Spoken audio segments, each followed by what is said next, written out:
Hi, my name is Nikki Tidbor, and this is my informative speech. Have you ever noticed how coffee seems to fix almost everything? For most people, it's a go-to solution for early morning, long days.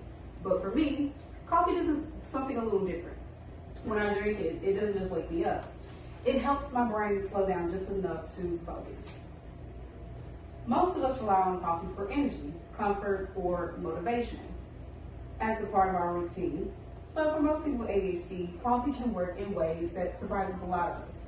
Instead of making us feel wired or overly energized, it can sometimes help us feel calmer or more mentally organized. I live with ADHD myself, and over time I started to notice how patterns of how coffee affects me. So I started looking into the science behind it. What I found was reassuring. There is a real explanation for why coffee can feel helpful for some people with ADHD. Coffee contains, caffeine. Caffeine increases dopamine in the brain. Dopamine is a chemical response for attention, motivation, and focus. Now, according to the National Institute of Mental Health, people with ADHD often have lower levels of dopamine, which can make it harder for concentration or staying engaged. When caffeine boosts dopamine, it can temporarily help ADHD brain lock in. Now, a lot of people with ADHD describe coffee the same way I do. It brings clarity instead of chaos.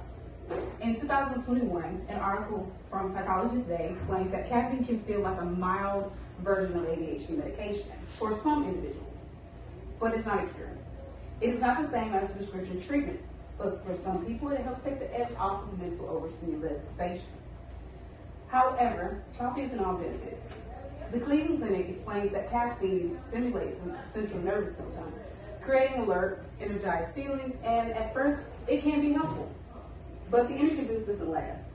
For many people with ADHD, it fades quickly and turns into a crash, leaving you tired, unfocused, or irritable. WebMD also points out that caffeine is not a reliable replacement for ADHD treatment. Everyone's brain reacts differently. What helps one person focus might make another person feel anxious or restless. And then there's the downside that we don't talk about enough.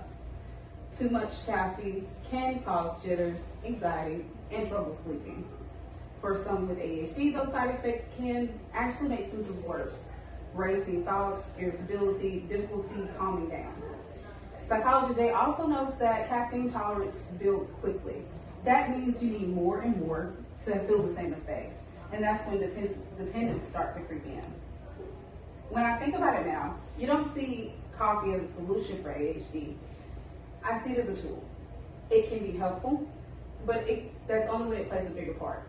That includes sleep, movement, mental health support, and when needed, proper treatment. So what do you take away from this?